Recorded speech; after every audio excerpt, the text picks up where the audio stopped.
The biggest challenge in our new setting is assessment.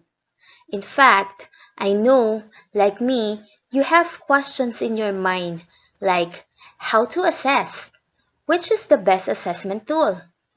All of us are challenged now with trying to implement effective teaching, and assessment is certainly part of that. On my presentation today, I will be trying to share some points or ideas on written work assessment in this new normal setting.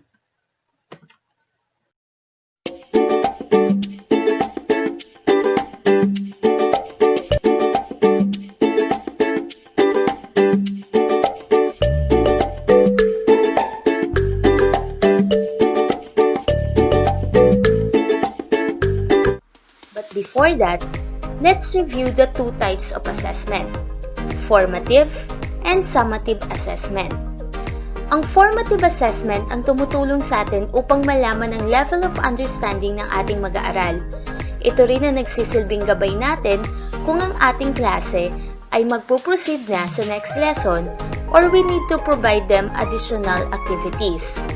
The result in formative assessment is to track learners' progress but not as basis in grading. Summative assessment ang sumusukat sa pagkatuto ng ating mag-aaral.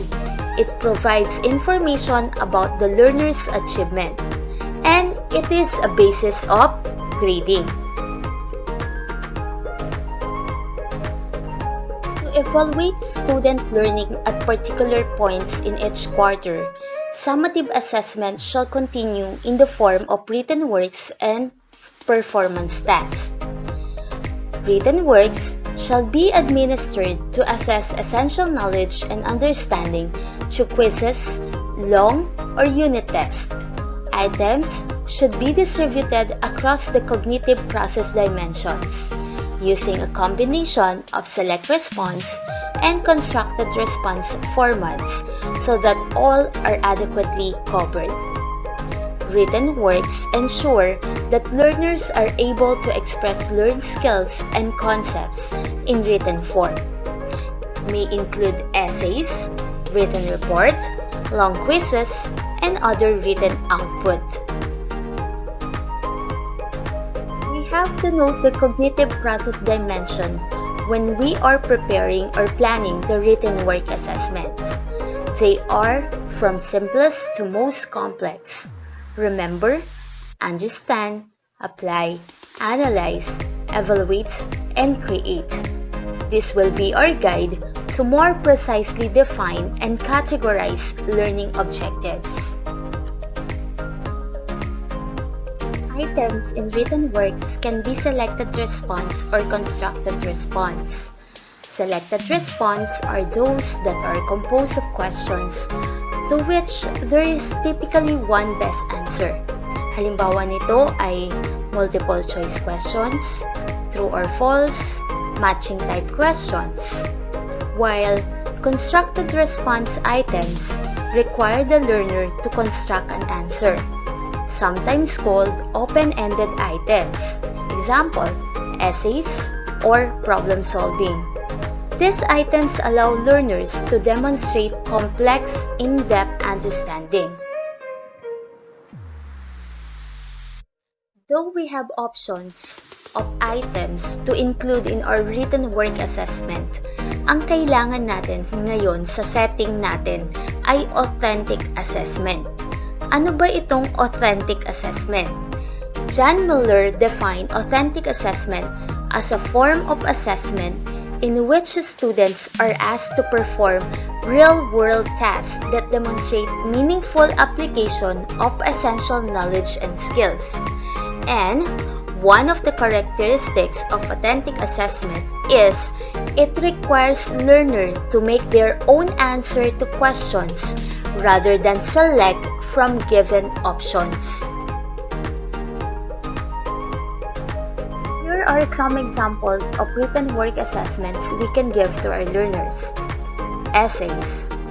Essays are extended pieces of writing designed to either tell a story, present information, or give an opinion on a particular topic or issue. they present their writer's own ideas. We can use essays to help learners demonstrate understanding of the learning area, develop ability to compose text, develop higher order thinking skills such as analyzing, evaluating, and creating, and develop their creativity.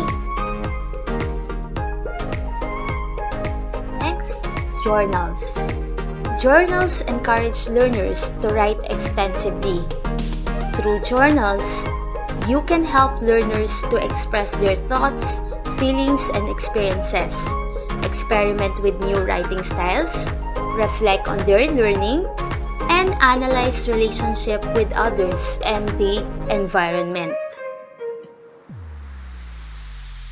Another is reflection paper.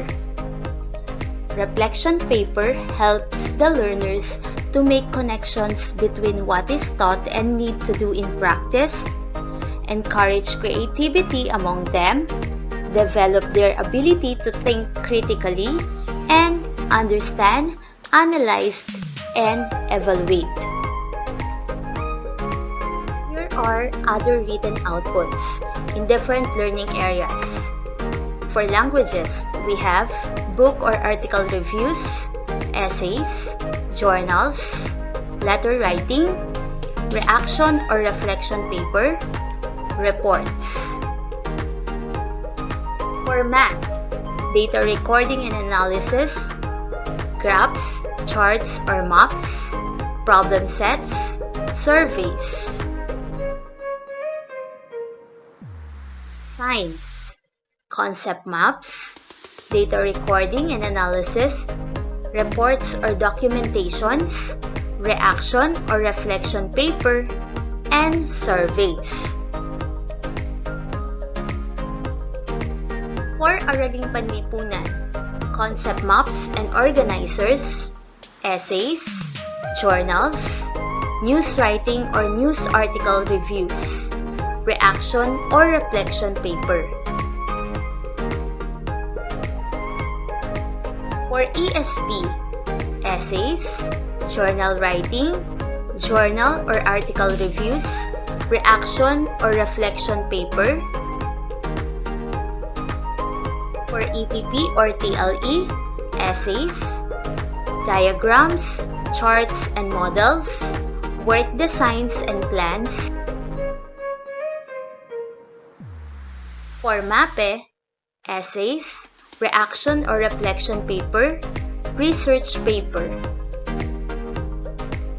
For those examples of written outputs, we need a tool to support consistent judgment, and that is a rubric. A rubric is a learning and assessment tool that is used to evaluate written outputs, product, and performance-based tasks. It is a scoring guide that articulates the expectations and describes the levels of quality expected from a learner. Sa pamamagitan nito, magagawang mas tumpak at patas ang proseso ng pagtatasa. Makakapagbigay sa mga mag-aaral ng kasangkapan para sa sariling pag-assess at feedback sa kanila. Rubric contains the following parts. We have the task description or title, scale or scoring, components or criteria, description of the performance quality. Rubric can be holistic. Ibig sabihin, naglalarawan ng kabuuang kalidad. Lahat ng criteria ay sinusuri ng sabay-sabay. This is an example of holistic rubric, which has the different parts, the title, the description, then the scoring, and also the performance descriptor.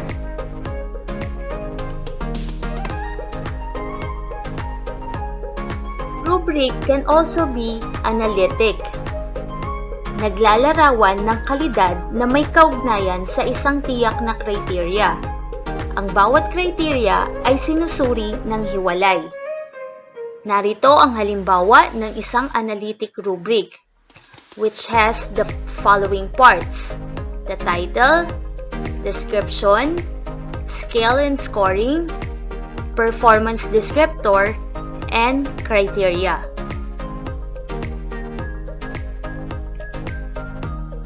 Now, the question is how to administer this assessment. Of course, we should have different options. Para sa mga walang internet or gadget, dun tayo sa tradisyonal na pen and paper, kung saan kukunin nila kasabay ng pagkuha ng kanilang modules at ibabalik nila pagkatapos ng isang buwan since ang kuhaanan natin ng module ay once a month. Or, pwede din naman during the teleconference or video conference sa mga may gadget or maaring makapag-online. Or pwede mo din siyang ilagay sa Google Form, Messenger, Google Classroom, or other LMS. We should always remember that written works shall be administered to assess the content and performance standards that describe the knowledge, abilities, and skills that learners are expected to demonstrate. And we should have minimum of 4 written works within the quarter, preferably 1 in 2 weeks, integrating 2 or more competencies. For example, in Math Grade 1, kung ang learning competencies visualizes, represents, and count numbers from 0 to 100 using a variety of materials. Next, identifies number that is 1 more or 1 less from a given number. So, ang written work na pwedeng nilang gawin ay diagrams or charts or problem sets.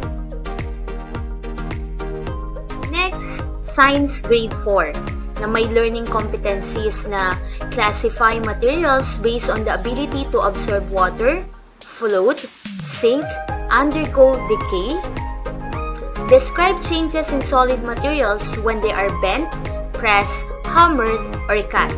Ang written work na maaring ibigay sa kanila ay gagawa sila ng concept map, data recording, and analysis. Next example is English Grade 6. Learning competencies, identify real or make-believe images, fact or non-fact images, interpret the meaning suggested in visual media through a focus on visual elements, for example, line, symbols, color, gaze, and social distance. So, maaari silang magkaroon ng film analysis or movie review. I will end my discussion with a quote from John Cowan. Assessment is the engine which drives student learning.